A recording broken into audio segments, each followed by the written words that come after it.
fond memory of two young sisters, Hinami and Hana, who look so much alike they could be twins. They are walking together as the younger sister, Hana, cheerfully suggests they exchange their ice creams so they can each have a bite from the others. The older sister, Hinami, watches Hana enjoying the treat, who smiles with a flower in her hair and exclaims how delicious it is. This happy memory is contrasted with Hinami's present-day desperation, where she reflects that she would give her all for her sister if she can't be saved and pleads with God to save Hana. She continues this desperate prayer, begging God to save her. The scene then flashes back to 4 years prior, showing Hinami running down a hospital corridor and calling out for her parents. It's revealed that her sister, Hana, was suffering from an unknown disease. When Hinami finds her parents outside an operating room, she frantically asks where Hana is. A doctor instructs her to be quiet as the operation is still in progress. Her mother looks devastated while her father explains that the doctor warned them to be prepared for the worst. This reality is too cruel for the high school-aged Hinami to bear. She thinks about her dear sister, who is 4 years younger than her and not even 14 yet, looking to be in so much pain. Hinami feels utterly helpless, knowing she can only watch over her. She begins to cry at the horrible thought that she might never get to play with Hana again. As tears fall down her face, Hinami insists to herself that she cannot accept this outcome. She then collapses to her knees, Source 33, bowing her head and begging for any possible way to save her sister. Overcome with grief, she clasps her hands and cries out to God, begging him to save Hana. Suddenly, a mysterious voice responds, offering to grant her wish. Hinami is startled, wondering who is speaking and if she is dreaming or hallucinating. The voice explains that there is a condition and that in return, Hinami must give herself to him. As Hinami looks up in shock, she realizes this is something she can do to save her sister. The voice then asks if she agrees to the deal. Without hesitation, Hinami bows forward and declares that she doesn't care what happens to her, she just wants him to save Hana. At that moment, a connection is established. A hand snaps its fingers with a loud wham, and Hinami is instantly transported to a dark, empty void. Confused, she wonders where she is. A moment later, a new figure pokes his head into her view upside down and cheerfully welcomes her by name. This smiling young man floats in the air and introduces himself as God. Hinami is stunned and recognizes his voice as the one she heard earlier. God then runs towards her, stopping to say how grateful he is that she came. God opens his eyes, taps his finger in the air, and reassures Hinami that he will cure her sister.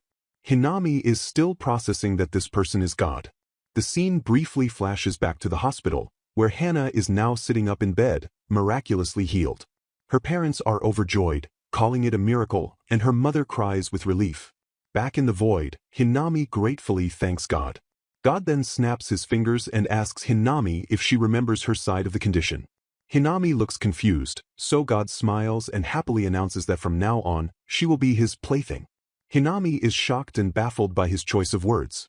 God continues to smile brightly while hugging himself, explaining that as his plaything, Hinami will be sent to a world that is different from Earth.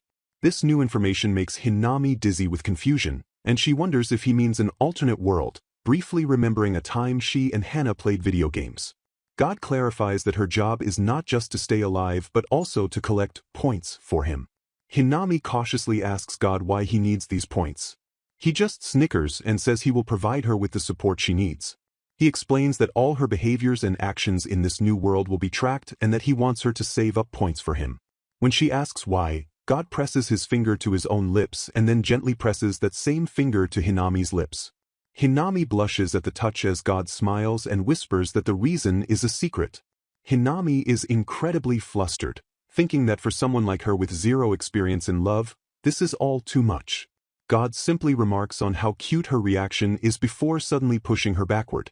He cheerfully announces it's time for her to depart and tells her to try chanting the word status as she falls, adding that he will now explain what that is.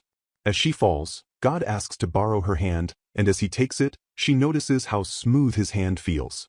He explains that the status command shows her abilities as numbers. A screen appears showing her as 21 years old and level 1, with very low stats in HP, MP, attack, and defense, though her luck is 30. God confirms her stats are all below average for now. The status also lists a skill called Regrease God's Blessing. Hinami thinks this is awesome but suddenly gets confused as her clothes feel much too large for her. God pats her on the head, says, "Down you go," and confirms the process was a success. Hinami notices her body feels lighter just as God tells her to check her status again. She chants, "Status," and a new screen appears, showing her age is now 15. She is shocked to see that all her stats have gone up significantly. A small, cartoonish version of God explains that he converted all her life experience from age 15 to 21 into her status, and he reassures her that her knowledge and skills are still intact. He also notes she is so surprised she can't even speak. Her skill list now shows God's miniature garden and Rigri's God's blessing. Hinami asks him what Rigri's God's blessing is. He smiles and reveals that his name is Rigri's, and the blessing is proof that he will always be watching over her. Hinami quietly accepts this. Rigri's then notes that it's time for her to depart. Hinami gulps, feeling afraid but also curious about what the new world will be like. Rigri's tells her it's okay and he will explain more once she arrives. Rigri's then suddenly pulls Hinami into an embrace, which surprises her. He holds her and says her name softly. As he holds her, Hinami's thoughts drift to her sister, feeling that she was finally able to do something for Hana. He holds her gently and kisses her forehead, reassuring her that everything will be all right. A warm light envelopes Hinami as she begins to disappear. Rigri's watches her go, wishing her good luck and praying that she will always be fine. A final memory surfaces of Hinami asking Hana to get better soon so they can always be together, and her last thought is of Hana's name. Hinami's eyes open to the sound of birds chirping. She awakens suddenly and sits up, wondering where this new place is. She looks down at her new clothes, feeling like this must be a dream. She stands in a beautiful, green landscape, seeing a large, whimsical structure in the distance and realizing she is truly in a different world. She then spots a letter addressed to her which she assumes is from God. The letter greets her and confirms her safe arrival. It explains that the structure she sees is her new home, which is part of her new skill called God's miniature garden. The letter also warns that there are many demons outside, but they cannot enter her garden. Hinami is shocked to learn that demons are real. The letter moves on to the topic of her home. Hinami admires the amazing treehouse, thinking it looks like it came from a picture book. She opens the door and is impressed by the cozy interior. As she steps inside, she politely says, "Sorry for the intrusion." The letter explains that God designed the house with things he thought she would like. A small, cute version of Hinami is overjoyed, exclaiming how much she loves it. The letter also mentions a book on a high shelf, but Hinami sees it's too high to reach. She then finds another book titled Diary Exchange. She sits on the bed and opens it as the letter explains she can use it to write about her day and seek God's advice. He also adds that he will explain the point system in the diary and hopes she will write to him. Hinami clutches the diary, determined to try her best. The letter also points out that the house has a kitchen, a bathroom, and even fields outside to grow vegetables. Hinami feels confident, knowing she is used to housework and can handle this. She takes a determined step forward. The letter finishes with God promising to always protect and watch over her, telling her to call him if she needs anything. Hinami squeezes the letter to her chest, feeling reassured as she silently thanks him. She opens the door to her new home, filled with resolve. Hinami declares that starting today, she will try her absolute best. A narrator reflects that on that first day, she did not yet realize that in this new world, a great many people were facing terrible hardships. The scene then shows Hinami sitting at her table, munching on food. Her stomach was grumbling, so her first priority was to feed herself. Her meal for the day consists of 3 tomatoes harvested from her garden, which makes her think with surprise that she might slim down. A final status box shows that Hinami's current point total is 0. Chapter 2. Kusugi. Hinami wakes up in her new home to the sound of birds chirping. She reflects on the agreement she made with God. In exchange for saving her little sister, she must collect points in this reincarnated world. It has now been 1 month since she arrived. Her morning task is to exchange diary entries with God. As she flips through the diary, she sees it's mostly casual conversation. He replies every morning. For instance, she wrote that she ate butter toast, and God noted that she likes butter and used a lot of sugar. She thinks about making donuts for lunch. Although God said she could seek his advice, she finds it a bit troubling that they only have these light chats. Hinami decides she needs to start earning points. She knows there are many ways to do this, such as exchanging diary entries or subjugating demons, but she focuses on one of them, making potions. She prepares a pot with water and medicinal herbs, ready to begin. She activates one of her many skills, Sanctuary. This skill is part of a fantasy-like system where chanting activates abilities. She also uses her angel singing voice skill, which accelerates the compounding process. A bottle glows and rolls out, now a high potion. Hinami has become addicted to making potions, as this skill, which God told her about in the diary, allows her to easily produce one, a process that normally takes a long time. However, she soon finds her bowl of ingredients is empty. Her sanctuary skill is also convenient because it can accelerate the growth of medicinal herbs. She goes to her garden and activates the skill, causing stamina herbs and mana herbs to sprout instantly, looking like flowers as they grow. Hinami reflects that she is already used to her life here. Her only recent problem is that she is running out of storage space for all the potions she's made. Other than that, everything is fine, though she does feel lonely, having not spoken to anyone in a month.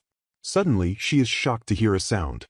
She sees a man with a sword being chased outside her fence. He is being attacked by a growling, two-headed wolf-like creature. Hinami realizes in terror that these must be demons. She sees the man is with a young woman, and they are both under attack. Hinami is scared, but she overcomes her fear and shouts for them to come quickly to her. The man, Kiruto, nods and dashes forward, pushing his companion, Cynthia, toward Hinami and inside the garden's protective fence. However, the force pushes Hinami to the ground, and she looks up to see 3 of the demons leaping at her. She squeezes her eyes shut and screams for God to save her. A voice rings out, telling her to chant Light Rhapsody. Hinami recognizes the voice as God's. A bright light glows, and the danger passes. Later, Hinami is inside her house with the 2 strangers, who have now run to safety. They thank her for saving them. The young woman introduces herself as Cynthia Merudite and her escort as Kiruto. Hinami introduces herself as well. Cynthia, who thinks Hinami is cute, is pleased to meet her. Hinami, seeing Kiruto, wonders if Cynthia is a noble lady since she has an escort. Cynthia expresses her surprise at Hinami's amazing Light Rhapsody skill. Hinami is confused, as she thought she only had one skill and will have to check on this new one later. She realizes God must have been the one who helped them. She offers her guests some of the mana potion she made. Cynthia drinks it and is surprised by its interesting taste. Hinami explains that it has the taste of black tea. This shocks Cynthia, who says that potions usually taste awful and this is the first delicious one she's ever had. She asks if Hinami is an alchemist, but Hinami is confused by the term. Cynthia explains that an alchemist is someone who brews potions, and anyone can do it if they know how. Kiruto also drinks the potion and agrees it's delicious. He is astonished, wondering how there could be someone with an aptitude for alchemy living in the lost forest. Hinami doesn't know what he means, so Kiruto explains that the forest is like a maze filled with strong demons, so only adventurers go near it. Hinami is shocked to learn she's been living in such a dangerous place. Cynthia explains they were training nearby when they were chased by demons and ended up there by accident. Kiruto blames himself, saying it's because he is weak. Hinami asks how they plan to get back. Cynthia replies that it's not a problem and that her brother will come for them soon. Just then, they hear a rumbling sound as a large, winged dragon flaps its wings and descends. Cynthia shouts, "Thaya!" A man with a sparkling, noble aura steps off the dragon. He introduces himself as Alfredo Merudite, Cynthia's brother. Hinami is left trembling, awestruck at the sight of a real, live dragon. Alfredo thanks Hinami for saving his sister. Cynthia informs him that Hinami is an alchemist. Alfredo then notices her garden and asks with a shocked expression why there are medicinal herbs in her flower bed. He asks if she is cultivating them. When Hinami nervously confirms she is, Alfredo shouts that it's unbelievable. He explains that medicinal herbs are not supposed to grow in forests and that specific conditions must be met.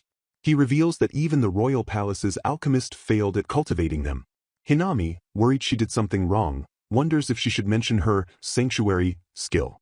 Alfredo just stares, wondering what kind of person she is. Cynthia tells her brother to stop troubling Hinami, and he apologizes for coming on so strongly. To show his gratitude, Alfredo invites Hinami to visit their estate. Hinami is thrilled by the offer. She excitedly accepts, saying she really wants to go as it will be her first time in a town. She also wants to learn more about this world. She dashes back inside to pack. As the group prepares to leave on the dragon, a small, unseen figure, presumably God, watches her and thinks she is an interesting person he won't get tired of watching. Hinami boards the dragon, noting how high up they are. She feels nervous, as this was her first time seeing demons. Alfredo tells her to hold on tight as they take off. As the dragon soars into the sky, Hinami screams nonsensically. She reflects on the day's events. She managed to fly on a dragon and, for the first time, she met other people in this new world. Alfredo checks on her, asking if she's all right. Soon, she looks down and sees a town for the very first time. As they fly over the marketplace, people in the crowds below look up. They recognize Lord Alfredo and assume he has just returned from subjugating demons in the forest. After they land, a young boy with cat ears gazes at the group. Hinami, however, is not feeling well. She concludes in a postscript that she thinks she has dragon motion sickness. Chapter 3. Hinami arrives with Alfredo, Cynthia, and Kiruto at an enormous and opulent estate, leaving her completely overwhelmed. As they enter, a line of servants bows deeply, welcoming Lord Alfredo and Lady Cynthia home. Hinami feels she has stepped into an outrageous place as the group announces their return. Once inside a lavish room that Hinami thinks looks just like a movie set, she sits in a daze as an invited guest. Cynthia explains that her parents are currently out on an outing to subjugate demons. Hinami is surprised by this, and Cynthia elaborates that their father is a knight and an adventurer, while their mother provides magical support. She also proudly adds that her brother Alfredo is a very strong adventurer. Hearing all this, Hinami forms a comical and generic fantasy image of what an adventurer must look like. Alfredo then explains that the House of Merudite has consisted of earls for many generations and that the adventurer role only became popular during their father's time. Sitting at his desk, he firmly declares that as the house's successor, he will prove his worth by defeating the demon lord. The mention of a demon lord catches Hinami's attention, as she remembers that subjugating the demon lord is one of the ways she can earn points. Alfredo then turns to her, stating that he has a proposal for Miss Hinami. He suddenly moves very close to her, shining with a brilliant light as he says meeting her felt like destiny. A flustered Hinami panics, thinking this sounds like a marriage proposal. Kiruto coughs awkwardly, while an annoyed Cynthia tells Hinami not to give in. Alfredo then clarifies his proposal, asking if she will join him as his one and only exclusive alchemist. He passionately explains that with her potions he feels defeating the demon lord is possible, which causes Cynthia to shout that Hinami is hers. Hinami quickly apologizes, saying she cannot be his exclusive alchemist. Seeing Alfredo's disappointment, she slams a large bowl full of recovery potions onto the table, exclaiming that she brought many from home. She offers to help in any way she can, just not exclusively. Surprised, Alfredo thanks her. He says he will use the potions well but insists he cannot accept them for free and asks to purchase them. A flustered Hinami feels guilty but agrees. The word, purchase, makes her suddenly realize that currency exists in this world, and that she has been completely broke this whole time. Alfredo explains the potions are valuable, especially since Cynthia tested them, and offers to buy them for more than the market price. He hands her a bag of money, and Hinami is shocked at how much it is. Cynthia, remembering she drank one, excitedly says she wants them too. Later, as Hinami is leaving, Cynthia apologizes for keeping her so long, but Hinami insists she had fun. Alfredo offers to escort her home, but Hinami declines, not wanting to trouble them further. Cynthia then asks if she can visit Hinami again, as a friend. Hinami beams and happily agrees, feeling truly glad to have met them all. However, 10 minutes after parting ways, Hinami stands frozen in the street, realizing she is in trouble.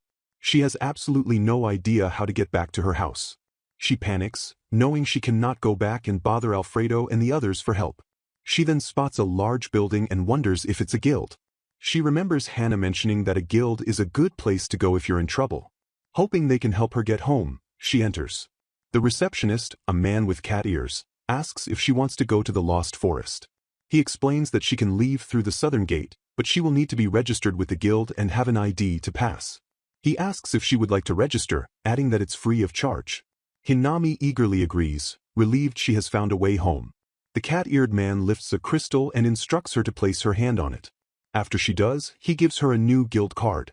He explains that her guild rank can increase based on her contributions. Hinami is happy, but then she remembers the demons in the forest. She tells the man she is worried about going alone and asks if she can request an escort. He confirms she can, stating that sensible options include recruiting party members or buying cursed slaves. Hinami is confused and asks what a cursed slave is.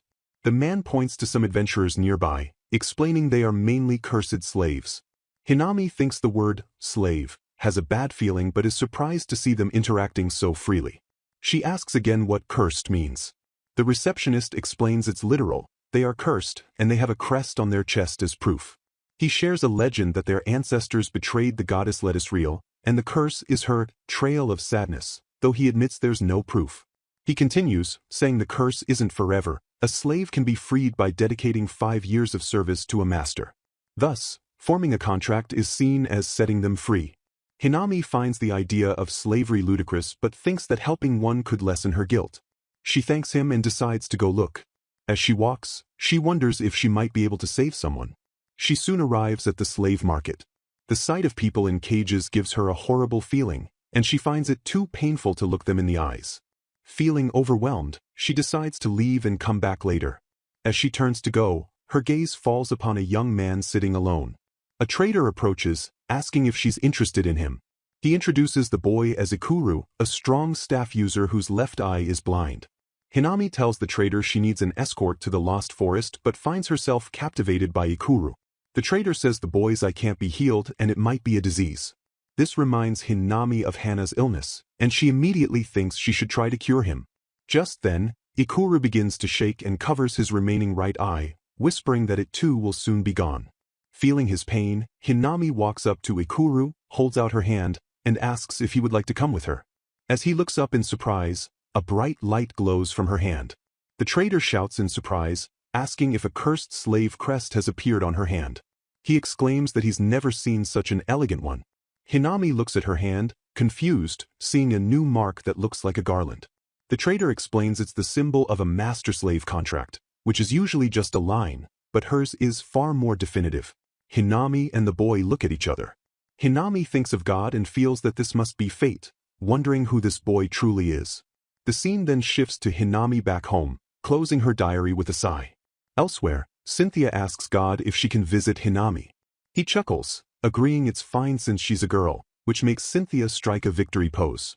After she's gone, God looks aside, saying, "You did quite a cruel thing there. Right, Lettuce Real?" Chapter 4.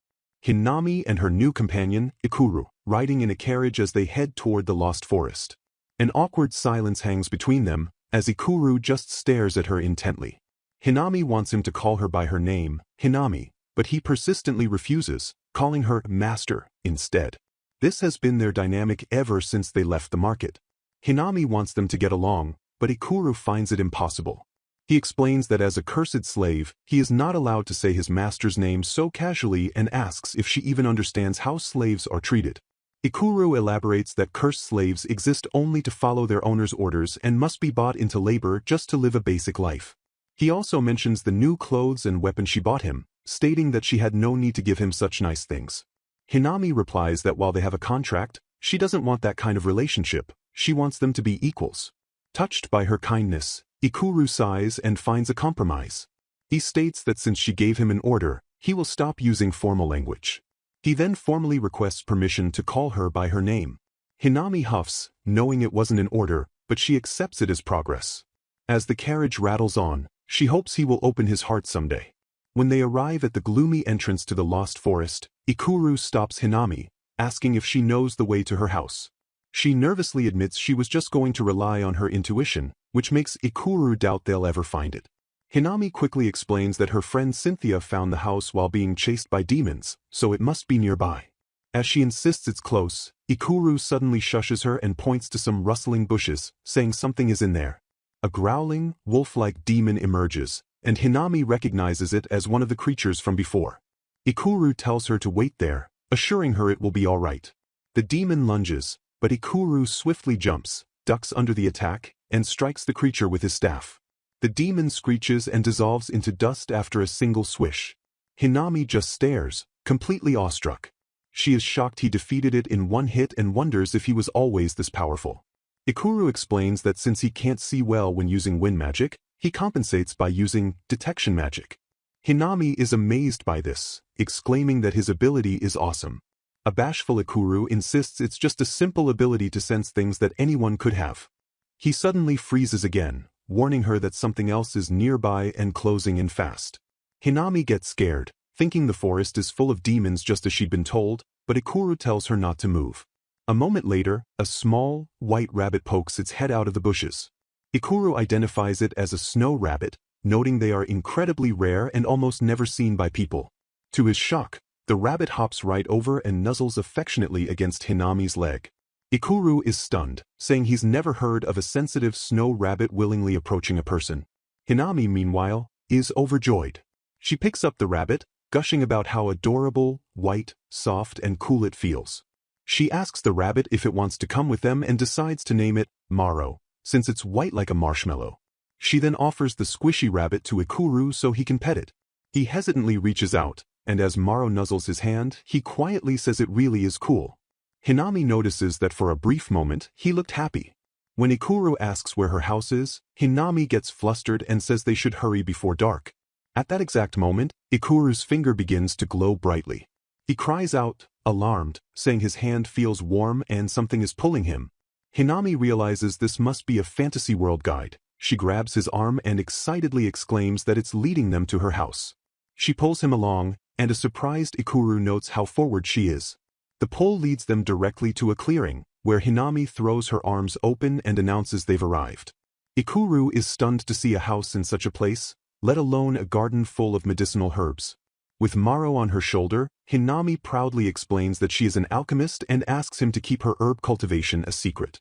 Ikuru agrees, stating that if word got out, it would cause a worldwide uproar. She welcomes him inside for tea, but he slips back into his formal role, asking his lady to at least allow him to pour. Inside, after a moment of staring, Hinami smiles, and Ikuru finally says her name, Hinami. He immediately slumps over, apologizing and saying that calling her by name without an honorific is his limit. Hinami, just glad to be home, sits down to write in her diary, eager to tell God about her day. She writes about her trip to town, her new friends, finding Maro, and about Ikuru and the nature of curses, wondering if they can be lifted. She eventually falls asleep at her desk. The next morning, Hinami wakes up in her bed, confused. She reads God's reply in her diary, where he teases her for falling asleep at her desk. He admits he was the one who carried her to bed, but warns her he won't always be around to do it. Hinami is shocked by this. God's note continues, mentioning he's jealous she made a contract with a male slave.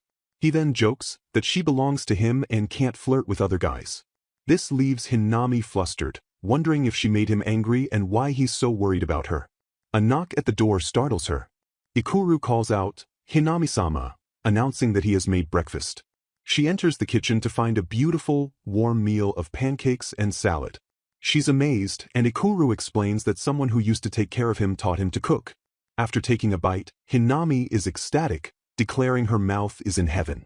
She beams at Ikuru, telling him it's delicious, which makes him blush and shyly reply, yeah. She suggests they make it together next time. The diary is shown again, with a P.S. from God telling her the point count has increased and to check it. The page lists miniature gardens door 50,000 p. Chapter 5. A man named Ikuru gripping a railing, who then enters a room to find an astonishing sight, a massive, shining collection of bottles labeled Angel Sanctuary. A young girl, Hinami, sits excitedly in the middle of the potion-filled room with her small rabbit companion, Maro. Ikuru looks on at the countless bottles, commenting that she has made far too many and wondering how she doesn't get tired of making them every day. As Ikuru begins to organize the potions into crates, he asks Hinami why she is making so many. She explains, while laughing nervously, that she has been putting a lot of effort into creating health potions ever since he arrived. Her true motivation is revealed in her thoughts. God left her a note about a special item called the Miniature Gardens Door. This item would allow her to teleport between her home and the town easily, letting her reach her destination in the blink of an eye. She is absolutely determined that she must have this item. Hinami knows she needs more points to exchange for the door, as she currently has about 10,000 points, but the door costs 50,000. She reflects on the other things she has exchanged points for, such as a bathtub for 30 points, a basement for 10 points, and 100 vials for 3 points. She muses that while synthesizing is the best way to get points, perhaps subjugating demons would give her higher points. Ikuru, watching her, calls her mysterious and encourages her to keep at her synthesizing, leaving Hinami looking confused. Ikuru silently reflects on Hinami, noting her incredible skills in cultivating medicinal herbs and mass-producing potions. He finds it strange that she, an alchemist, didn't know anything about cursed slaves. He even thinks it's almost like she's not from this world, though he quickly dismisses that idea as impossible. Hinami's heart thumps. She's scared by his sharp deduction skills and worries he has found her out. Flustered, Hinami thinks she should tell him everything but doesn't know where to begin. She recalls consulting God about it, but God only said the decision was up to Hina.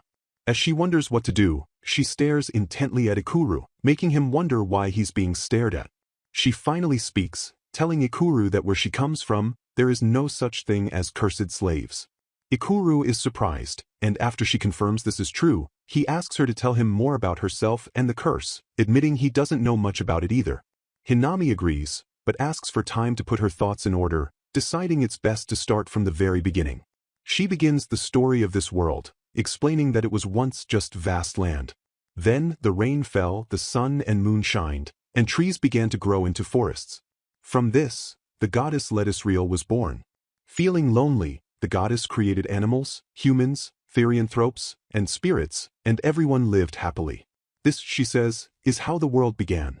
After she finishes, Ikuru points out that the country is also named Lettuce-Reel, after the goddess. As Hinami prepares to explain the curses, Ikuru suddenly stands up and pulls up his shirt, shocking Hinami. He tells her she'll understand faster if she sees it and reveals a large, flower-like crest on his chest, stating, "This is the curse." Hinami is speechless. Ikuru lowers his shirt and continues the story, explaining that while the goddess brought happiness, death does not come for her. As those close to her passed on, people began to forget her. Centuries later, a tragedy occurred. The gem flower that the goddess treasured was stolen. The goddess was so sad her tears flooded the world, and she ingrained a curse onto the chests of those who stole the flower. Ikuru explains that those thieves were their ancestors, and the crest is passed down through generations. Hinami understands that the curse is a mark of the goddess's sorrow.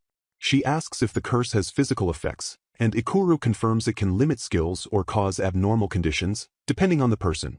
Hinami, having explained how cursed slaves came to be, wonders where the goddess is now. With renewed determination, she declares that if the goddess is still in this world, she wants to save her. She then immediately pivots back to work, startling Ikuru by announcing they must hurry and make more health potions. Later, Hinami notices something rustling outside the window, a group of trees Ikuru identifies as magic mangroves.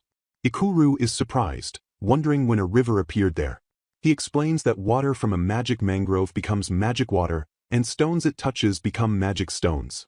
As they wonder why this rare occurrence is happening here, Maro suddenly bounces away, and Hinami runs, realizing the rabbit wants her to follow. Maro leads them to a beautiful, sparkling spring.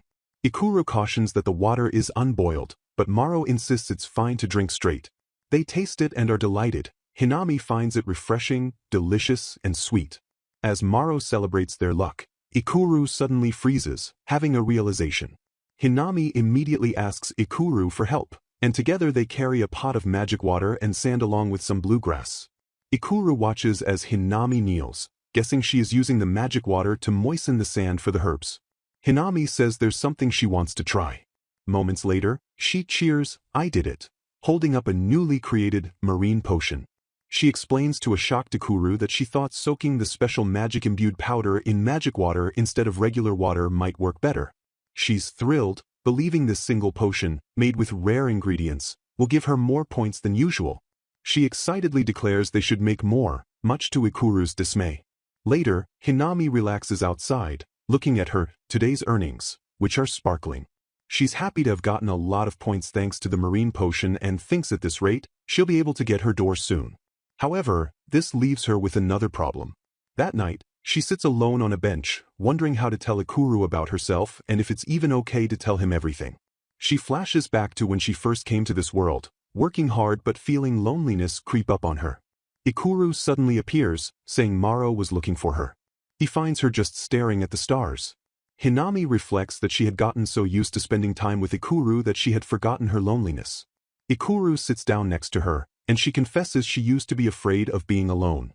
She tells him about her little sister, Hana, who was stricken with a disease and was not expected to survive. But God answered Hinami's prayers, and Hana started to get better. Hinami explains that she would do anything for her sister and that is why she is living here alone. She stops, embarrassed, wondering why she is talking about this. Ikuru interrupts her apology to ask a serious question. What did she give in return for God's help? With tears in her eyes, Hinami replies that she would be God's plaything. Ikuru understands, saying he sees now that she's always been alone and must have been uncertain all this time. Hinami cries, admitting it was scary being alone. She recalls crying often and feeling guilty, only finding comfort through God in her diary. She wonders if she gradually got used to being alone and if she grew stronger, even just a little. Ikuru then connects her story to her actions, realizing she wants the miniature garden's door to get points for her sister. Hinami confirms this is why she must keep making potions. Ikuru points out a practical problem. The warehouse is too packed and won't fit any more potions. Hinami suggests selling them in town. Ikuru confirms that the door connects their house here to the house they bought in town. Hinami agrees, calling it convenient. This gives Ikuru an idea.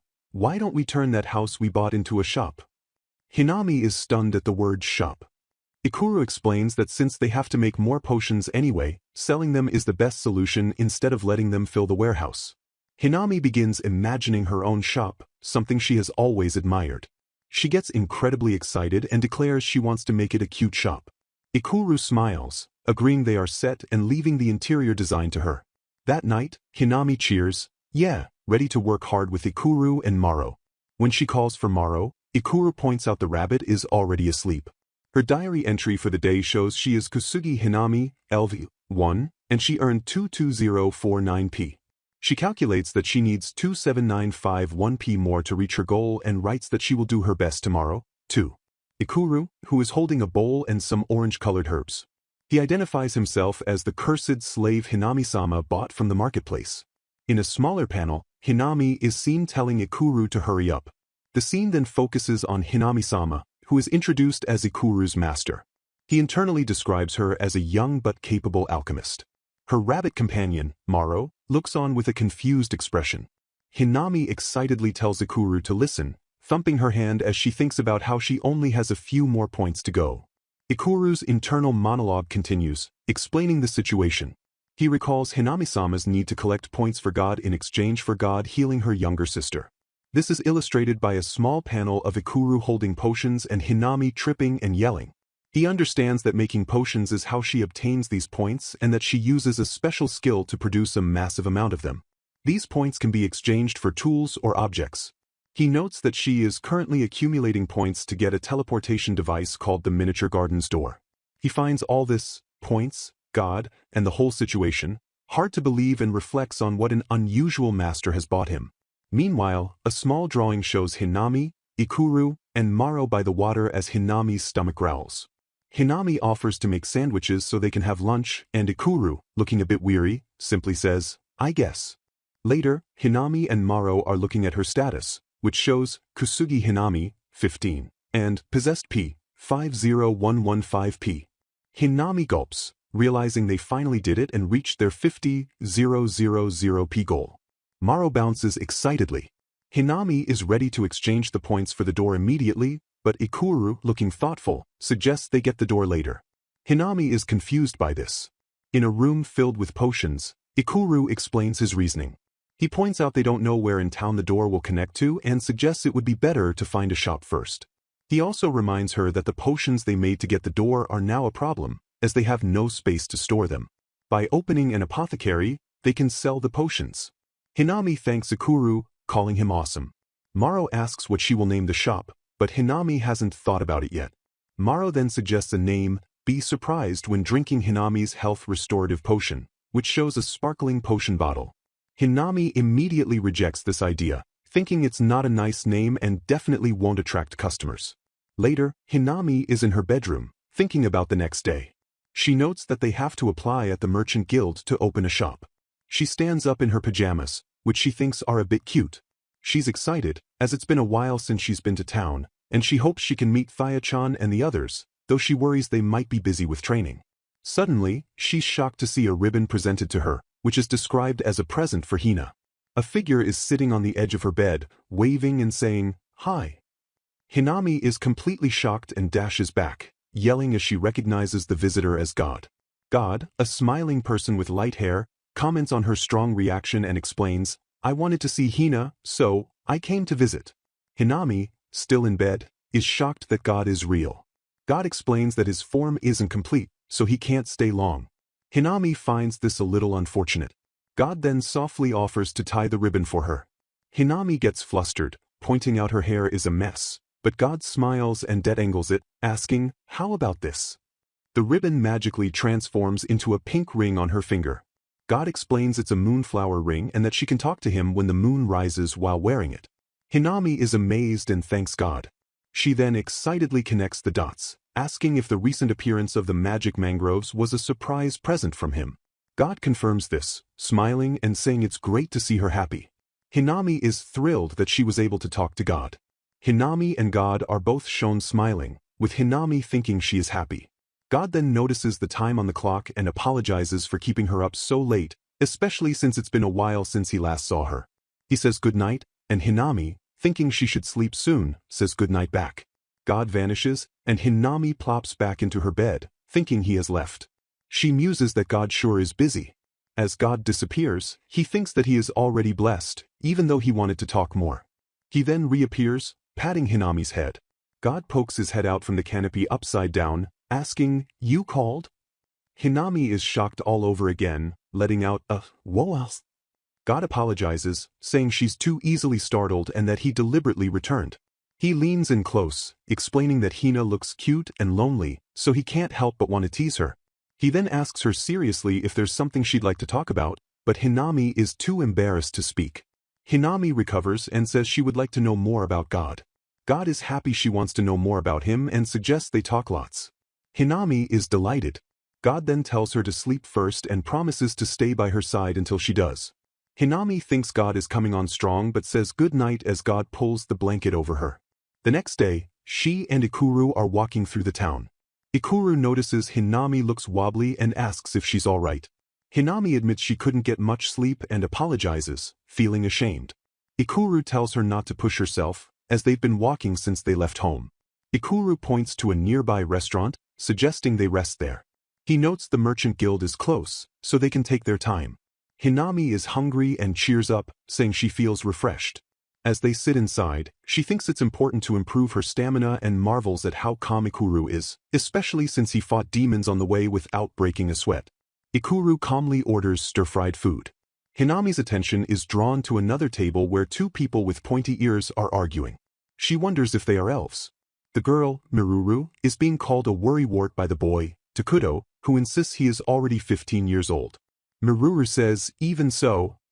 Hinami and Ikuru watch, with Hinami wondering if they're alright and Ikuru thinking they don't look like enemies.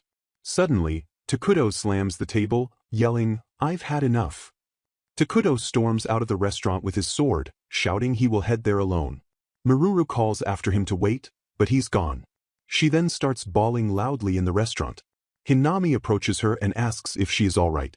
Miruru is embarrassed and apologizes, but Hinami reassures her and introduces herself as Kusunoki Hinami. The elf girl introduces herself as Miruru Lambert. She explains that she and Takuto came from the elf village but they disagreed with each other. Hinami asks what the disagreement was about. Miruru explains that Takuto wants to be an adventurer, which Ikuru questions. Miruru mutters that she told him they should go home and that she can't accept him becoming an adventurer because it means he won't return home for a long time. Hinami, overhearing this, wonders if being an adventurer is barbaric. Miruru is shocked and asks Ikuru, "But aren't you an adventurer yourself?" This surprises both Hinami and Ikuru. Miruru asks how he found out, and Ikuru says it was just his intuition. Hinami asks Ikuru if he's an esper. Ikuru falls silent, and Hinami asks why he hid the fact he's an adventurer. He replies that it's just, he has a situation. Miruru explains her situation. She and Takuto are from the elf village Agris, located on another continent. They are on an errand to find something that can only be obtained from this continent. She is an adventurer, but if Takuto finds out, he will definitely try to become one too. She doesn't want this because Takuto longed to be an adventurer and would get overly excited, imagining exterminating all the bad things, which she thinks is dangerous. She calms him by calling their adventure just errands. Hinami asks if boys wanting to be adventurers isn't normal, but Miruru says there's no deep reason for her to be one. Miruru leans in and declares with a flushed, intense face that Takuto is extremely weak. This outburst causes her to panic and flap her arms, yelling, "I can't take it." Ikuru, watching, wonders what her criteria for weak is. Miruru calms down and decides to go look for Takuto. She thanks Hinami and suggests that even if he's weak, he should at least enroll in the Adventurer Beginner's course. Hinami wishes her well. After Miruru slams the door and leaves, Ikuru asks Hinami if she likes doing troublesome things. Hinami asks how Ikuru knew Miruru was an adventurer. Ikuru explains he saw her guild card in her pocket. Hinami is sullen, having thought it was one of Ikuru's hidden skills. Ikuru says that, more importantly, he thinks it would be beneficial for Hinami to go for the newbie training herself. He explains it's for new adventurers to learn basic knowledge and strength, with both classroom lectures and practical training. He suggests she attend the classroom lessons first. Hinami is surprised there's a school but is excited to try, realizing she might see Miruru-chan again. She declares they should head to the Adventurers Guild. As they walk, Ikuru thinks about the elves. He knows elven tribes usually don't show themselves and rarely leave their continent, agrees. He finds it suspicious that elves who dislike interacting with others would cross the sea for mere errands. Hinami asks him what's wrong, and he says Miruru doesn't seem like a bad person, so they shouldn't get too involved in her business. Ikuru then tells Hinami that she is very easily tricked and that some people can lie with a straight face. Hinami gets defensive, insisting she has common sense, but her voice gets softer as she admits she doesn't want to doubt people and wants to believe in them if possible. Ikuru becomes speechless, thinking this is why she is the way she is.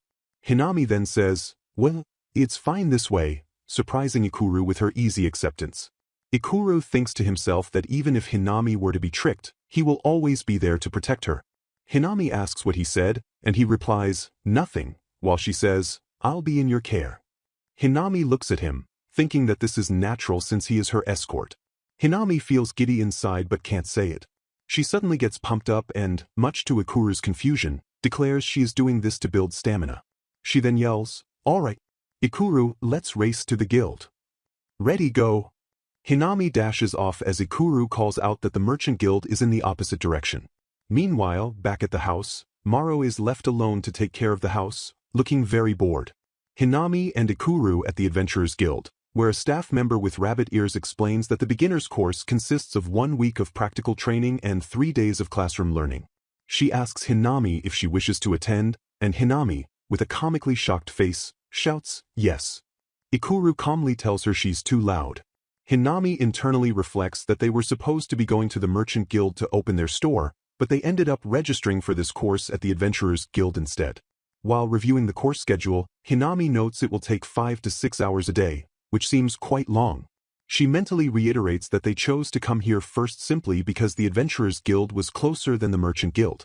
As she glances around the classroom, she notices that Miruru-san is not present, even though Miruru had said she would be accompanying Takuto-san. Hinami wonders if they got lost. Just then, a voice from behind asks, "Are you Hinami-san?" Hinami turns around quickly and is overjoyed to see her friend, exclaiming, "Thaya-chan." Thaya is also happy to see her, confirming she knew it was Hinami, and they greet each other warmly, noting it's been a long time. Hinami is thrilled, thinking about how important her first friends are to her. Thaya's companions join them, explaining they just finished their own training and asking who the guy with Hinami is. One of Thaya's friends then asks in surprise if Hinami also entered a contract with a cursed slave. Ikuru politely bows, introducing himself as Ikuru, Hinami-sama's cursed slave.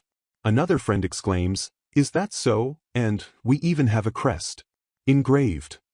Hinami, looking shocked, then exclaims, "Karuto is my cursed slave." This is a sudden revelation for her. She then asks, "What do you mean by also?" realizing she never told them.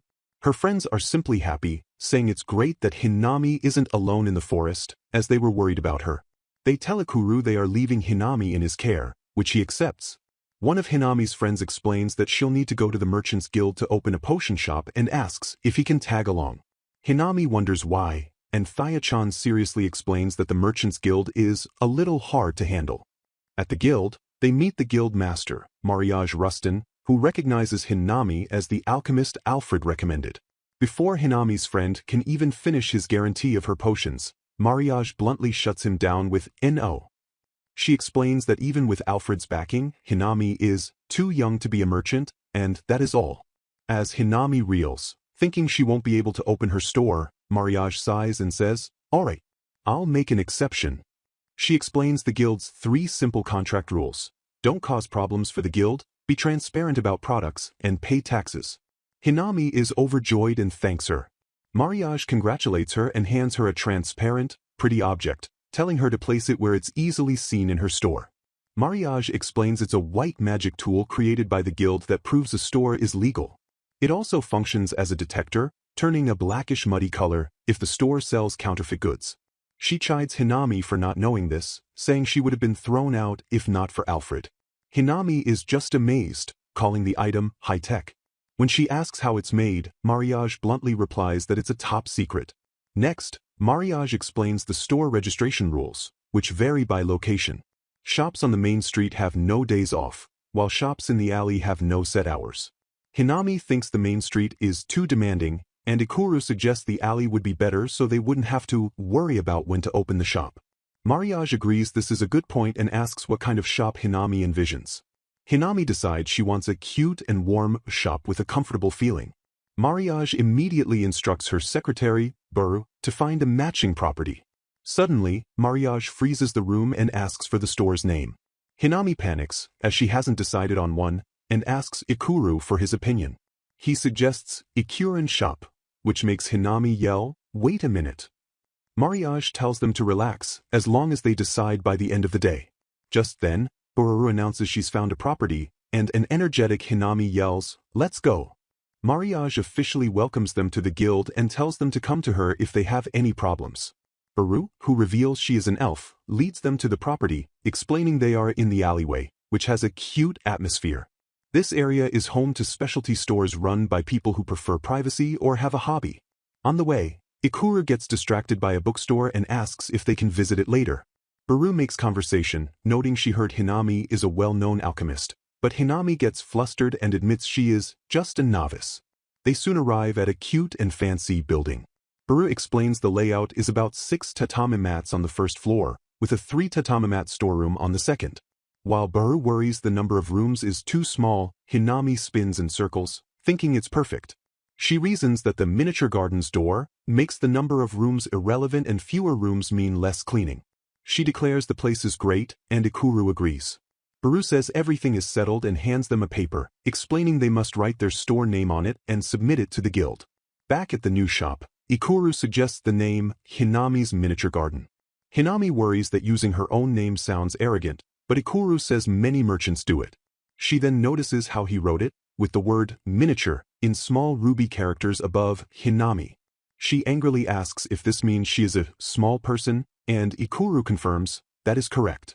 As she fumes, he asks cute, clarifying that he meant the shop is small and cute and the name expresses its essence. Hinami, blushing from her misunderstanding, quickly agrees to the name, though Ikuru notes she sounds like she's forcing herself. Back at their home base, Hinami tells Ikuru to connect the door to their new home. She opens her book and formally requests to exchange her points for the miniature garden's door. After a flash of light, a loud sound from above, and a new, ornate door appears. Hinami opens it and cheers that it's connected to their home. They step through into the new living room and are immediately shocked as a new girl greets them. "Welcome back, Hinami." "Ikuru." The scene shifts back to Mariage, who is resting after using her skill. Buru explains that her own skill, Fairy's Guide, allows her to see one's true nature. Mariage reflects on what she saw. Hinami has a calm, warm aura that shines as if blessed by divine protection, while Ikuru is a sincere child with a beautiful green and honed aura. Mariage calls Hinami a mysterious child, and worries if she'll be able to protect her if someone tries to use her skills for evil. Buru reassures her, saying, "It'll be fine, and, plus, I'll be here too." Mariage then remembers a plant collecting request and asks if Hinami knows about it. On her desk is a document referencing the truth of the royal family. The chapter ends in a snowy land, where a small, bear-like person wonders what will happen on this continent as a dark figure asks, "Who are you?" Chapter 8. Hinami and Ikuru stepping through the newly activated miniature garden's door, which connects their home to the new shop in town. They are immediately shocked when a girl with fluffy hair and ears dashes toward them and seizes Hinami in a tight hug. Hinami, in a panic, asks who she is, and the girl happily announces that it is her, Maro, and that this is Hinami-sama's home. To prove her identity, she poofs back into her familiar small rabbit form. Ikuru is stunned, realizing Maro must be a powerful spirit to be able to transform into a human. Hinami, however, is simply delighted, cuddling the soft and cute rabbit. Maro quickly transforms back into her girl form and wails that Ikuru is being mean to her, as he had called her personality disappointing. As Hinami comforts her, she thinks Maro's small and cute demeanor reminds her of her little sister, Hana. Maro then reveals a limitation. She can only maintain her human form while inside God's miniature garden. They decide to test this new ability at the shop in town. Since the shop is connected to the garden, Maro successfully appears there in her human form. Hinami is thrilled that they will be able to talk more, but their excitement fades when Maro peers out the window and discovers she cannot physically leave the building. Ikuru surmises this is expected, as Hinami-sama's skill likely doesn't extend beyond the town's borders. Seeing Hinami's disappointment that Maro is unable to go into town, Maro cheerfully turns around and smiles. She insists that it's fine and that she will be happy to help Hinami take care of the store, encouraging them all to work hard together. With Maro agreeing to house sit, Hinami and Ikuru head out to submit the guild registration form. After, Ikuru mentions the bookstore he wanted to visit. Although he says they can go tomorrow, they end up entering the quiet, book-filled shop. A tall man in a dark cloak appears, welcoming them and asking what they are looking for. Ikuru explains he doesn't have a specific book in mind but is just looking for anything interesting. The man recommends 3 books for Hinami: Cultivation of Herbs and Compounding, The Goddess Lettuce Reel and the Flower Gem, and The House of Beginnings. Hinami is shocked, as these are all topics she desperately wants to know about, and she realizes the man must somehow know she is searching for the goddess. The man then hands a different, specific book to Ikuru, saying it is for him. Just as Ikuru asks who the man is, a tiny, winged book spirit poofs into existence. The spirit proudly announces that he is the one who chose the books, boasting that he has the amazing ability to see the red thread connecting people and the books they need. The shopkeeper explains this is a rare event, as the spirit only appears for those who truly need or love books. Amazed, Hinami decides to purchase all the recommended books. As they leave the interesting shop, Ikuru suggests they try opening a booth to sell their potions. He explains that by selling potions cheaply at a stall, they can build a good reputation with the public before the store officially opens, which will benefit them later. They set up a booth, but at first, no customers come. Hinami worries their price is still too expensive, but Ikuru counters that the price is already very cheap. Just as they debate lowering it further, Alfred-san appears and asks what they are doing. Hinami explains they are holding a promotional sale. Alfred is pleased the shop is opening as planned and, as a celebration, offers to present them with furniture for the store.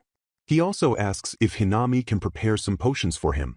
Before leaving, he gently pats Hinami's head, thanking her for always helping. The moment he is gone, a large crowd of his female fans swarms the booth. Ikuru seizes the opportunity and immediately shouts that these are Alfred-sama's favorite potions, and that the sale price is only for today. The potions sell out almost instantly. Later, Hinami and a worn-out Ikuru are stunned by Alfred's popularity. Ikuru mentions that Alfred is known as the Flame Sorcerer, a title bestowed upon him by the king. Hinami is shocked to learn Alfred is one of only 3 people to have received such a title. Ikuru clarifies that there are 2 kinds of titles, those given by a person, like the king, and those naturally bestowed. A naturally bestowed title is acquired when a person's natural traits align perfectly with an element, allowing it to take root and making them exceptionally skilled with it. Hinami wonders if the title she received from God before was a blessing from God Regris. She recalls God's words that his name, Regris, means, "I will always be watching over you," and she feels protected. Nearby, Ikuru clenches his fist, thinking he is so weak. He vows that once he gets stronger, he will be able to return the favor to God. Just then, Ikuru calls out to Hinami to look. They spot Miruru in the street, supporting a badly injured Takudo. Ikuru suggests they use a leftover potion. Hinami rushes over and gives Miruru a potion, which heals Takudo's seemingly grievous injuries in the blink of an eye. The onlookers are amazed, and Ikuru notes how dangerous the situation was, as Takudo's leg was nearly gone. When they seriously ask what kind of powerful demon attacked them, Miruru finally bursts out, "Didn't I tell you? Takudo is super weak." It turns out he was defeated by a single, wobbly slime. As Ikuru shudders, finding it hard to believe someone could lose to a slime, Takuto bursts into tears. Seeing this, Hinami clenches her fist and makes a declaration. A note explains that from that day on, Hinami began doing muscle training every day. Chapter 9. The new shop, with text confirming there are only 3 days left until the opening of Hinami's miniature garden. Various preparations have already been completed, including finalizing the property and shop names, creating a list of potions for the merchant guild, and finishing the order for the signboard. Inside the shop, Maro, in her human form, excitedly calls Hinami over to show her a new item. It is a scented magic flower aroma fleur, a special perfume that Maro made herself. She explains that once the scent is on someone's body, it will ward off demons. Hinami is amazed and warmly pats Maro's head, thanking her for making such a wonderful gift just for her. Maro, delighted, asks for even more praise. Hinami then asks Maro to watch the shop while she and Ikuru go out, promising to be back soon. Ikuru reminds Hinami that they are heading to the appraisal shop. As they are about to leave, Hinami looks back and sees Maro standing alone. When Hinami calls her name, Maro gasps and freezes for a moment before quickly wishing them a safe trip and closing the door. Later, Hinami and Ikuru return, successfully holding a certificate from the appraisal shop. They had shown the appraiser the remarkable effects of their potions, including Maro's new aroma fleur. Hinami mentions that Maro was acting strangely when they left. Ikuru suggests that Maro is probably feeling lonely having to watch the shop all by herself. Hinami realizes this must be true, feeling bad that she didn't notice or ask about it. She imagines a large group of snow rabbits, recalling that they are demons that typically live in groups. She understands that being alone must be very lonely for Maro and hopes she can do something to help. When they return, Maro runs up, announcing she was bored and went to pick flowers. She hands Hinami a letter and a pouch that were delivered. Hinami immediately recognizes God's handwriting on the letter addressed to her. The letter from God congratulates her on the store's opening and offers his support. As a celebratory gift, he included store uniforms that he thought would suit them. Hinami tries on her uniform and thinks it's very cute, and Maro is excited that she received one too. Hinami, however, worries it might be too cute for her, as a small note reveals her actual age is 21. Ikuru then emerges wearing his own uniform. Maro and Hinami both praise him, saying it suits him perfectly, and Hinami notes the apron fits his thin frame well. Ikuru, though claiming he only wore it because Maro pestered him, feels happy. Hinami is touched by this unexpected surprise from God. Their moment is interrupted by a delivery man arriving with their signboard. He unrolls it to reveal the Hinami's miniature garden sign, which Hinami finds beautiful. The man explains it's made from magic wood, and as he offers to get a ladder, a vine from the signboard moves on its own, hanging itself perfectly above the door. The delivery man explains that magical trees continue to grow and may even bloom after being cut. He then flies away, telling them to call him for any maintenance. Hinami thinks the sign is great, but Ikuru seems troubled. He was staring at the delivery man's impressive muscles. When Hinami voices her own desire for muscles, Ikuru bluntly tells her to start with stretches first. That night, he guides her through some light exercises, but she struggles, complaining that she can't do it well. Maro immediately leaps to Hinami's defense, shielding her and telling Ikuru not to bully her. She tearfully insists that even if Hinami is an airhead and clumsy, she is doing her very best. Ikuru dryly asks Maro if she realizes she just verbally abused Hinami. Suddenly, Maro stops, sniffing the air. She says she smells blood and urgently yanks Hinami and Ikuru along with her. She leads them into the forest where they find a small, bleeding cat. Maro explains she heard its voice calling for help. Hinami panics, calling for potions and towels, while Ikuru tells her to calm down. After being treated, the little cat is saved. It pops its head out from a towel and meows. Hinami thinks it's incredibly cute, and Ikuru notices it has no collar, meaning it's likely a stray.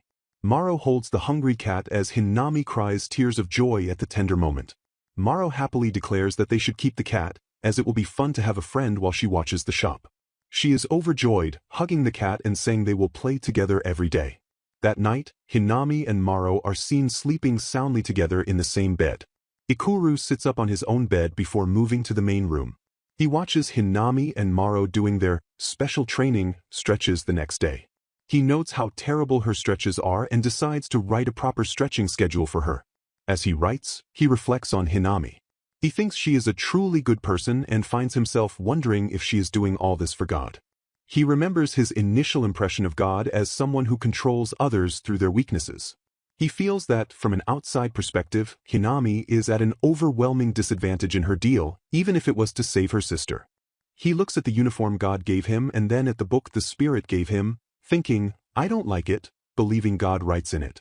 Feeling overwhelmed by all his new worries, he sighs as he looks at the shop's new sign, then returns inside, where he watches Hinami and Maro sleeping. Early in the morning at the store, where Takudo-san has come to visit. Hinami sits across from him, clutching a pillow with a surprised look, while Takudo-san bows deeply, apologizing profusely. Hinami asks him what exactly happened. She then thinks about how she has only met Takudo-san twice before and had pictured him as a violent person.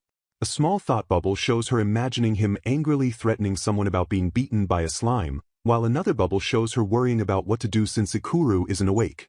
Takudo-san, sitting in the chair, explains that he heard from Miruru that Hinami had saved him. He looks down, expressing that he came to show his gratitude and reflecting on what might have happened to him if it wasn't for Hinami-san. He then looks up at her earnestly and thanks her for saving his life. Hinami kindly tells him it's no problem and that he is welcome. Takudo-san explains that he was incredibly excited when he finally became an adventurer. A small chibi version of him appears, admitting that he is weak and that his behavior was very uncool, while Hinami thinks to herself that it's not true at all. She asks Takudo-san if he always wanted to be an adventurer. He confirms this, saying he wants to grow stronger, and then adds that Miruru is very strong, even though she doesn't appear to be. Takudo-san sighs and leans back, saying that it's impossible and someone like him shouldn't be by Miruru's side. Hinami is shocked by this and jumps up slightly, asking if they aren't lovers, commenting that they seem to suit each other so well. Takudo-san looks shaky and flustered, asking what she is saying, and clarifies that they are just childhood friends. He continues to explain that Miruru comes from a family line that has governed their village for generations. He says that while she managed to hide this well, the people in their village knew about it, and he always knew too. He clenches his fist, stating that a weakling like him won't be acknowledged as a man. Suddenly, his mood shifts and he smiles brightly, looking very enthusiastic. He declares that he will get stronger and will aim for the top, no matter how weak he is now. He confidently states that he has already thought of preventive measures and that next time, the slime won't even be an enemy to him. Hinami is shown looking very confused by his sudden enthusiasm. Takudo-san begins to mumble his detailed strategy, calculating the 1 meter radius from the slime and how it won't attack until he is 30 centimeters close. His plan involves swinging his sword within that 30 centimeters range, noting that the slime will become defensive and won't counterattack until he's 10 centimeters away, which is when he will strike again to defeat it. He also mentions he has started researching dragons in the library.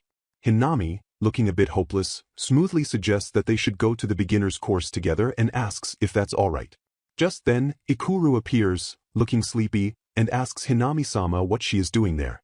Takudo-san stands up, apologizing for overstaying his welcome and says he will be going. Hinami smiles and confirms her offer to go to the course, and Takudo-san smiles brightly, extending his hand. He introduces himself as Takudo Millefuel and asks her to just call him Takudo. Hinami shakes his hand, introducing herself as Kusunoki Hinami and telling him to just call her Hinami. As the door closes, she tells him she will see him soon. After Takudo leaves, Ikuru, who has just woken up, asks why he visited. Hinami explains he came to show thanks for her treating his injuries and was calculating strategies on how to defeat slimes next time. Ikuru comments that strategizing against slimes is pointless. Hinami asks Ikuru if he just woke up, and he yawns, saying he went to sleep late. Hinami tells him she will be making omuris for breakfast, and he acknowledges. A series of silent panels follows, showing Hinami sitting in a miniature garden with small creatures, potions, and a well nearby. Another panel shows Hinami, Ikuru, and a small doll-like figure eating together at a table, while a cat-like creature sleeps by its food bowl. Then, Ikuru is seen in the garden, and Hinami watches him from a distance as a butterfly flies past. Finally, a close-up shows Ikuru looking over his shoulder at Hinami, who is sitting on the grass with her potions and the small creatures. The scene then jumps to Hinami's store, which is busy with customers. One customer orders 2 high potions, and Hinami thanks them. Another customer asks for the scented magic flower Aroma Fleur, but Hinami has to apologize, explaining they are out of stock and that item is limited to 1 per customer. She welcomes new customers as Ikuru watches, and she quietly asks him not to say anything. Later that night, Hinami, in her pajamas, notices the basement lights are still on. She finds Ikuru and asks why he is still up. Ikuru explains that he couldn't sleep and just wanted some water. A panel identifies Hinami as a cafe employee as she says it's fine, boasting that she was never late at her previous job. Ikuru cautions her about oversleeping, even if practicing is good. Hinami then gets an idea, signified by a ding and a light bulb. She smiles, guessing that Ikuru is too excited about tomorrow to sleep. She finds this unexpected side of him amusing and tells him he should get some sleep. Ikuru looks baffled, wondering how she reached that conclusion, as he was sure she had figured it out. Hinami realizes she was wrong, and Ikuru confirms it, looking puzzled. Ikuru then points out that Hinami-sama has seemed very distracted lately and even overslept that day. He says he was wondering what was wrong, admitting he didn't think she would notice at all, which Hinami finds mean. He reassures her, saying there's nothing to worry about and that he was just up late reading a book. Hinami is relieved and asks if it was the book recommended by Spirit-san. Ikuru says yes, and Hinami asks what kind of book it is. Ikuru looks away, asking if Hinami-sama has read her book. Hinami sighs, replying that she is only halfway through. Ikuru then says he is heading to bed because the store is opening tomorrow and wishes her good night. As Ikuru walks away, he tells her not to overdo it, noting the basement is cold at night. Hinami realizes Ikuru knew what she wanted to ask and that he deliberately avoided the topic of the book. She wonders to herself what kind of book Ikuru received. She understands that his avoidance means he didn't want her to pry any further. She thinks about the books the spirit gave, acknowledging they are very important to that person. Although she is worried about Ikuru and wonders if he is suffering, she clenches her hands and decides that if he doesn't want to talk about it, it can't be helped. She resolves to just act normal and smile. Standing by the stairs, a shine appears from Hinami's hand as she thinks, "If you are suffering, please talk to me, okay?"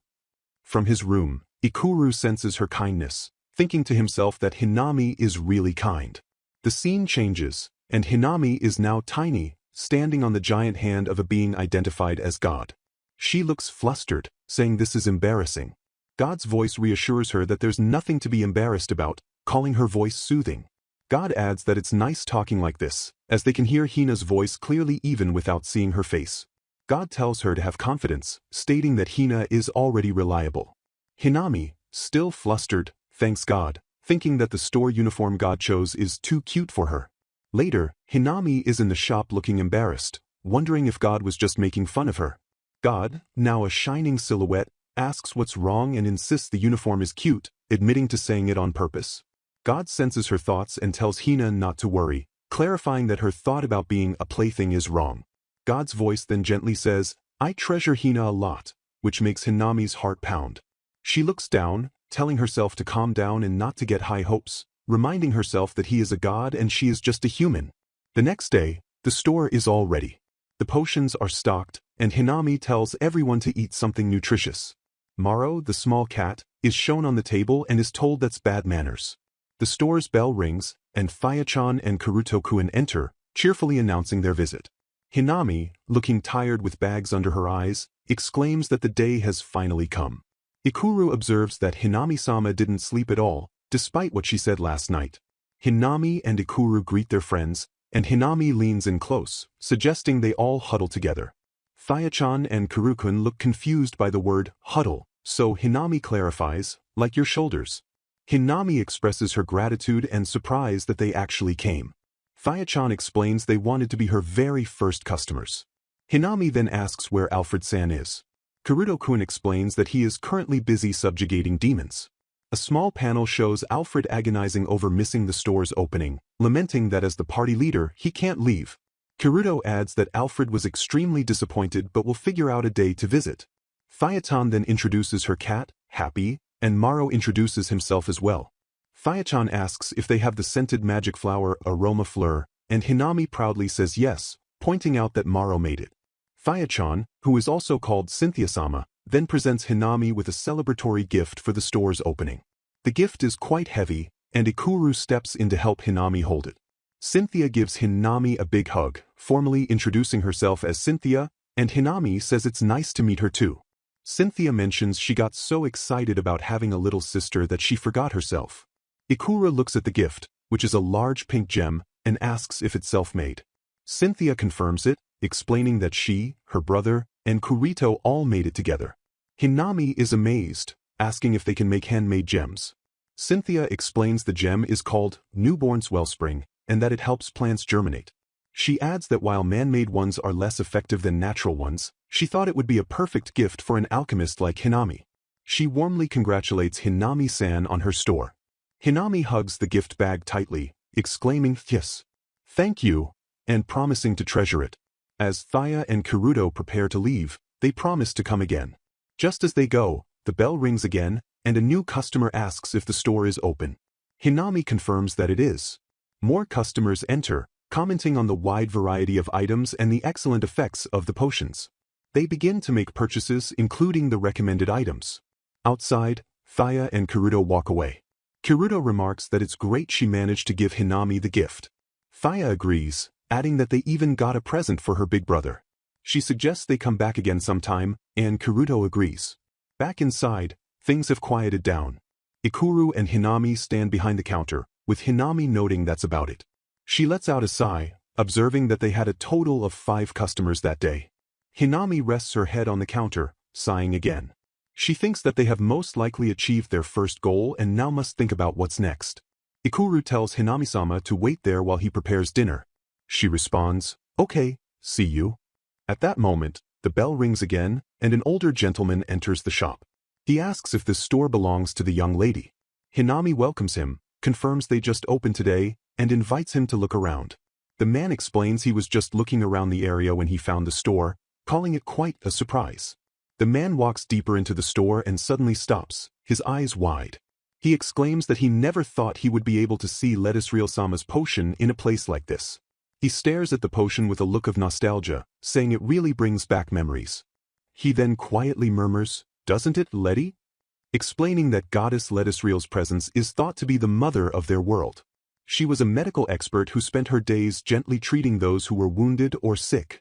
This peace was shattered in the blink of an eye by a stranger who is shown attacking people as they rest. When a jewel was stolen, the goddess disappeared in turn. The only thing that remained was the curse she left behind, and conflict soon began. An open book states that this is how the peace in their world came to an end. Back in the present, Hinami is surprised to hear about Lettuce Real-sama's potion. The man introduces himself as Mari Kurishisu, and Hinami introduces herself as well. Mari explains that his family has written about Lettuce Real-sama for generations and that he is now part of that church. Hinami, thinking about the goddess's church, asks him what he meant about the goddess's potion. Mari asks Hinami-san how much she has learned about potions. Hinami, looking surprised, admits that she is still studying and doesn't know much. Mari finds this interesting and apologizes for asking so many questions. He then asks if Hinami-san has met Lettuce Real-sama, as he had thought she was taught by the goddess herself. Hinami asks if Lettuce Real-sama was an alchemist. Mari replies that this information has been passed down by his ancestors and he doesn't think their meeting is a coincidence. He explains that while countless people say Lettuce Real-sama is no longer here, those in the church have always believed she is still somewhere out there. He then reveals a potion, identifying it as one made by Lettuce Real-sama. Hinami is shocked, thinking that it looks just like her own potion. Mari explains that these potions could provide clues to Lettuce Real-sama's whereabouts and earnestly asks Hinami where she purchased those vials. Hinami hesitates, thinking that she cannot tell him she got them by exchanging points with God. She rambles, saying they are from a special place and that she received them personally. She explains that the person who gave them to her doesn't want to involve themselves with strangers and that she has no idea where they are right now. Hinami clenches her fist, feeling bad as she sees how much Mari wants to meet Lettuce Real-sama and realizes she cannot help him. Mari looks gloomy and apologizes for being unable to help more. He thinks about how someone has surely been waiting for the goddess for a very long time. He then clenches his fist and smiles, telling Hinami she doesn't have to apologize at all, as just being able to see the potion itself has made him happy. He then asks if he can buy a few of them, and Hinami agrees, thanking him. While looking at the potions, Mari says he still believes that Lettuce Real-sama exists. Hinami looks on, unsure of what to say, feeling that it isn't the right time for her usual comforting words. Ikuru also watches with a serious expression. Mari smiles and apologizes, sensing he has made Hinami worry, and thanks her. He says that, strangely, he feels calm when he is with Hinami-san. He adds that the potion has given him a little hope and that he sincerely hopes their meeting is not just a coincidence. Hinami agrees, saying me too. She tells him that she is still new to alchemy and not recognized yet, but she hopes to one day be an alchemist like Lettuce Real-sama. She says she is happy to have met Mari-sen. As Mari leaves, the bell rattling, he smiles and says he is certainly looking forward to that. Hinami watches him go, thinking that she wishes she could have told him she is also searching for Lettuce Real-sama. Later, Hinami reflects on what she learned, realizing there were things she didn't know about the goddess. She learned that Lettuce Real loved plants, created medicines, and lived happily, but she also disliked harmful things like curses. Ikura finds her holding one of the goddess's potions and asks Hinami-sama if something happened while she was talking with Mari. Ikura takes the potion and stares at it, noting that while the vial's shape may be different, the mark is the same. Hinami agrees.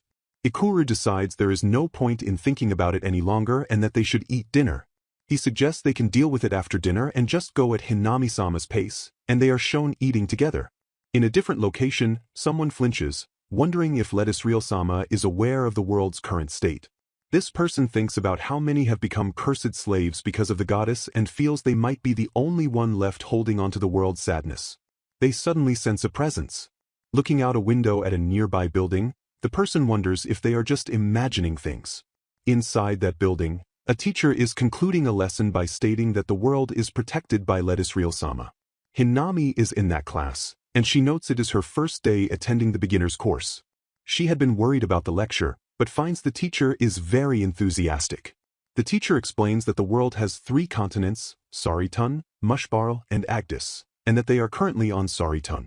Suddenly, the teacher shouts at a student for sleeping, which frightens Hinami. The teacher clarifies he means the person beside her, Takuto Millefule. As Takuto yawns, the teacher grabs him, telling him not to sleep in class. Hinami feels relieved it wasn't her. She observes that Takuto, who is attending with her, fell asleep as soon as the lecture started. The teacher asks Takuto if he knows anything about the world. Takuto calmly responds that if the teacher wants to keep people awake, he should offer more profound knowledge.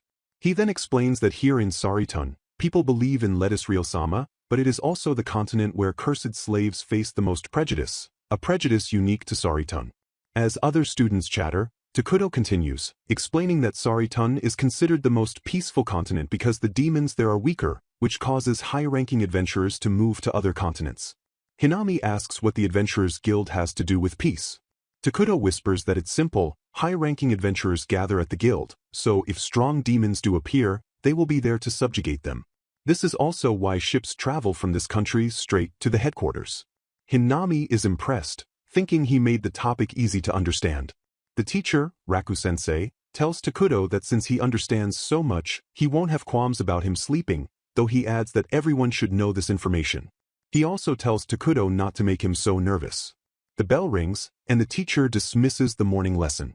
Later, Hinami and Takuto are eating lunch, and Takuto exclaims how yummy the food is. He then wonders where Miruru is, realizing he hasn't seen her in a while. Hinami mentions that Miruru said she had errands in Saritun. Takuto confirms she has been busy with them every day, wondering what they could be. Hinami thinks about Takuto and Miruru being from Agdis, a land of rhinoanthropes and spirits where most inhabitants don't care for humans. She muses this is probably because of the story passed down that humans were the ones who stole the flower gem from Lettuce Real-sama.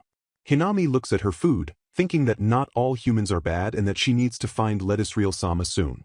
She also wishes for curses to disappear, but acknowledges that stealing is wrong and the resulting dislike from others can't be helped. While eating, Hinami sets a new goal for herself, to complete the course and become someone who can take care of themselves. She then wonders if God will compliment her when she becomes capable. She is startled by this thought, questioning why she would want God's compliment. She realizes she has been talking to God a lot lately and may be becoming too dependent on him. She finishes her meal, thanks to Takuto, and decides to just focus on eating for now. In the afternoon, Hinami feels sleepy after her meal, and the teacher jokes that she should be more awake. Suddenly, Takuto is hit on the head, his pen flying. Raku-sensei has grabbed him, telling him he's lucky he wasn't expelled. The teacher says it's troublesome when Takuto is serious, because while he might be smart, he lacks battlefield experience. Takuto apologizes as Hinami gulps nervously.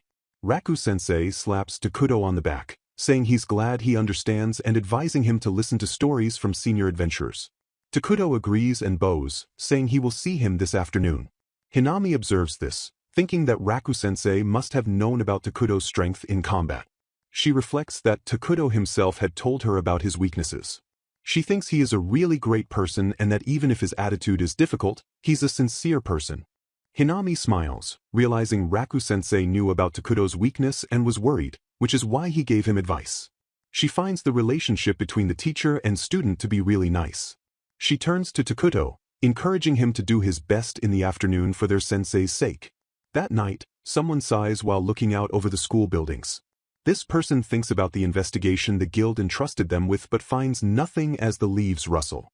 The elf-eared person looks through a telescope, sighing and wondering where the truth of the royal family is. Meanwhile, in a room below, Takuto is snoring loudly, creating what is described as a threatening atmosphere. Where Takuto knocks on a door, calling for Miruru. He stands inside, holding a paper, and wonders to himself if she went out and what kind of errands she is being asked to take care of. He has a brief flashback of Miruru walking away, telling him not to worry about it and that it will be over soon. Holding the paper, Takuto turns and is shown walking down a large, starry staircase adorned with flowers, thinking, I too. The scene then shifts to Hinami, who is enthusiastically attending another lecture. The teacher stands at the blackboard, explaining the different occupations for adventurers. He uses chalk to draw stick figures, showing the 8 main occupations, which include swordsmen, dragon mage users, and magicians, as well as the 5 support roles, such as healers, priests, and alchemists. A student with glasses raises his hand and asks the teacher what alchemists do as adventurers, wondering if just bringing potions isn't sufficient. The teacher responds that it is a good question. He explains that while alchemists are expected to make potions and it's a popular profession for anyone with medicinal knowledge, not all adventurers are suited for it. Suitability, or an aptitude for alchemy, is crucial. Those with this aptitude can use attack buffs, increase abilities using princess's blessings, and even purify dangerous drugs. Hinami is surprised, thinking to herself that she can actually create such things. As she scribbles notes, she realizes she didn't know any of this. The teacher adds that those with a true aptitude for alchemy are almost non-existent. Hinami thinks this must be the reason why she has hardly seen any books on alchemy, despite searching everywhere for them. Just then, Takuto whispers and slides a note over to her desk, asking if she has the aptitude for being an alchemist, to which Hinami nods. Takuto then slides another note, asking her to go to the southern forest with him. The note explains that alchemists with this aptitude are said to be blessed by the goddess and he would like to borrow that power. A small chibi version of Hinami in the panel worries that it might be dangerous if only the two of them go. Hinami looks concerned, thinking about the southern forest and the demons that must be there, worrying it will be quite dangerous. She thinks about the goddess's blessings, noting that while she knows God blessed her, this is the first she has heard of it being a power one can possess. She scribbles a reply, asking Takuto to explain more about it later. She also asks if she can bring her escort, Ikuru, assuring Takuto that he is someone who can keep a secret. Later, the three are seen sitting at a table in a cafe, where Ikuru looks serious and questions Takuto about the southern forest. Takuto explains that he would like to borrow Hinami's alchemist abilities. Ikuru objects, pointing out that there are other alchemists and it doesn't have to be Hinami-sama. Takuto insists that it must be Hinami, as she has the aptitude and he doesn't want anyone else. This makes Ikuru angry, and he states there is no way he would allow Takuto to simply bring Hinami-sama to a dangerous place, especially since Takuto himself is also weak. Hinami watches them, thinking that Takuto must have his own reasons for this. Takuto stands up, flustered, and asks what Ikuru means by goddess's blessings, questioning if he really believes in such superstitions. He then insists again that it has to be Hinami, who is blessed by the goddess. Ikuru sits calmly, hands clasped, and asks Takuto what his true purpose is, warning him that there will be no room for negotiation if he evades the question. Takuto finally relents, explaining that he is looking for the royal fruit, and that it is said to be in the southern forest. This is the errand that brought the elves to Saritun, and he is growing impatient. He shows them a document, stating that information regarding the fruit is being withheld. He has already requested the guilds to investigate, but they couldn't find any leads. Ikuru says he has never heard of it and asks why Takuto is looking for it. Takuto admits he isn't sure of the exact reason but has heard that whoever eats it will obtain a special skill. He confesses that Miruru doesn't want him involved in this and that all his information is from his own investigation, as she wouldn't tell him anything. He adds that because he isn't good at combat, it's considered more efficient for Miruru to search for it alone. As a waiter arrives with a chocolate ice parfait, Ikuru thinks to himself that he is sure Miruru does know the details. Ikuru then turns to Hinami, stating that he does not have the right to decide for her. He tells her that if she wishes to go, she should, and he will, of course, follow her. Hinami smiles brightly at a surprised Takuto and announces that they will help him out. She cheerfully suggests that they complete this errand successfully and surprise Miruru-san. Takuto is moved and thanks them very much. They agree they will need to obtain a map of the forest first and will depart once their beginner's lessons are over. Ikuru adds meticulously that they will need to register the map on their guild cards and also get a paper map, just in case Hinami-sama drops her card. As Hinami and Ikuru walk home, she asks him just what the goddess's blessings are. Ikuru explains that there is a rumor going around that those who have the aptitude of an alchemist and possess the blessing have a much higher chance of finding the materials they need. Hinami asks if he is serious, but Ikuru says he doesn't know if it's true and doesn't really believe in superstitions. Hinami clasps her hands, feeling happy, saying that it makes her feel like a lucky girl. When she arrives back, she finds Maro in the kitchen, impressively tossing a pancake in a pan. Hinami cheers that it's awesome and says it looks delicious. Ikuru notes that Maro wants Hinami to be the first to test it. Hinami thanks Ikuru for teaching Maro how to make a perfect pancake. Ikuru, however, watches Maro adding seasoning and thinks that while the amount of salt has decreased, he definitely doesn't remember teaching Maro those fancy tossing moves. Later, while they are eating, Ikuru asks Hinami what her lessons for tomorrow are. She chews and replies that it will be in a classroom, just like today. Ikuru asks if she is exhausted, and she admits she is a little. Nearby, Maro enjoys his food, exclaiming that it's so yummy his exhaustion has melted away. Ikuru tells Hinami he heard they will be learning new things tomorrow since their lessons are moving so fast, which makes him excited. He then tells her seriously that if anyone invites her out again, like Takuto did, she must let him know. Hinami understands, and Ikuru vows that he will protect Hinami-sama, adding that if he can't, there is no point in him being her escort. Nearby, Maro finishes eating and poofs into his demon form to play with Happy. Hinami watches, thinking he probably does that because it's easier to play with, and hopes these peaceful days will continue. The next day, Raku-sensei greets the class and reminds them he mentioned a change in the lesson's content. He then stuns everyone by dramatically announcing that they will go see the demons in the southern forest. He cheerfully explains that he honestly couldn't come up with any other lesson ideas. He assures the students they will be safe, as he won't allow any fights to take place and the demons there are mostly weak anyway.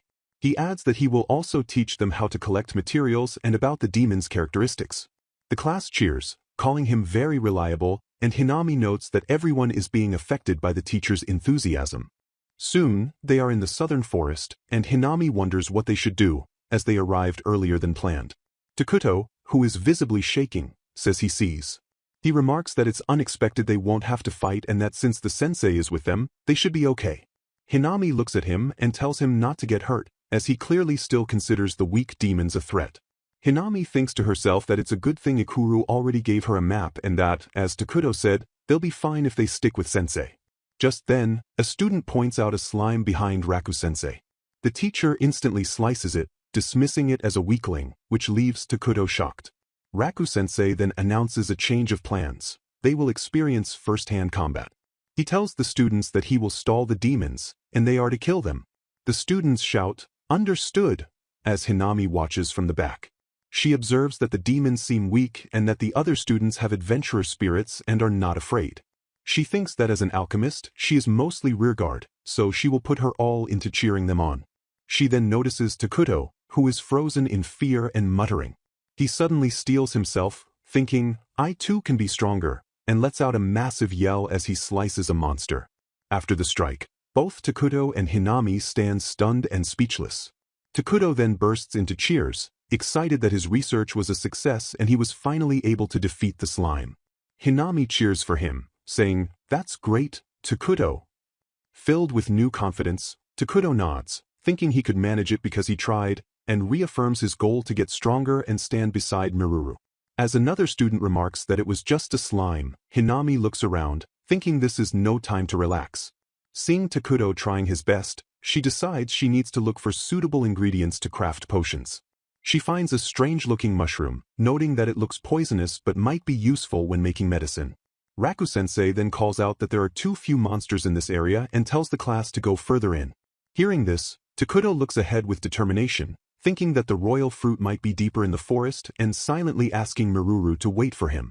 He reflects that the demons he's defeated so far were mostly slimes and wolves, making this forest suitable for increasing his level.